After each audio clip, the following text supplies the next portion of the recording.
Hello student, நம்ம இப்போ 12th மேக்ஸில் டிடர்மினன்ட் ஏ எப்படி கண்டுபிடிக்கிறது அப்படின்னு ஒரு ஐடியா பார்ப்போம்.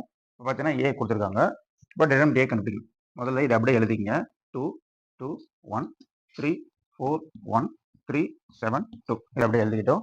இப்போ பார்த்தீங்கன்னா இந்த ஃபர்ஸ்ட் காலம் செகண்ட் காலம் இந்த ரெண்டு காலத்தை மட்டும் மறுபடியும் அப்படியே எழுதுங்க. சரிங்களா? 2 3 3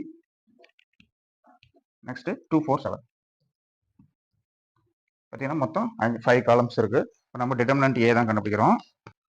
ஃபர்ஸ்ட் லெஃப்ட் கார்னர்ல இருந்து கிராஸா மல்டிபிள் பண்றோம். 24 80 8 into 2 16. நெக்ஸ்ட் அடுத்து பாருங்க செகண்ட் இந்த நம்பர்ல 2 into 1 3 2 into 1 2 மறுபடியும் 2 into 3 6. இப்போ பிளஸ் 6 எழுதிக்கிறீங்க. நெக்ஸ்ட் 1 into 3 3 3 into 7 21 பிளஸ் 21 வருது. பிளஸ் போட்டு 21 போட்டுங்க. இப்போ மேல இருந்து கீழே எல்லாத்தையும் மல்டிபிள் பண்ணியாச்சு. ஓகேங்களா? இதே ஒரு மைனஸ் போடுங்க. மைனஸ் போட்டு கீழே இருந்து மேலே மல்டிபிள் பண்ண போகும். சரிங்களா? லெஃப்ட் டாப் கார்னர்ல இருந்து போனாங்களா? லெஃப்ட் பாட்டம் கார்னர்ல இருந்து இப்போ கீழே இருந்து மேலே பாருங்க. நான் டாட் டாட் டாட் போடுறேன் புரிஞ்சுக்கிறதுக்காக. 3 into 4 12 12 into 1 12 தான் 12 எழுதிட்டோம். நெக்ஸ்ட் இங்க வரீங்க 7 into 1 7 7 into 2 14 இப்போ பிளஸ் 14. நெக்ஸ்ட் இங்க இருந்து மல்டிபிள் பண்ணுங்க. 2 into 3 6 6 எடுத்து இங்க மல்டிபிள் 6 into 2 12 பிளஸ் 12 எழுதிக்கிறீங்க. ஃபர்ஸ்ட் மேல இருந்து கீழே மல்டிபிள் பண்றீங்க.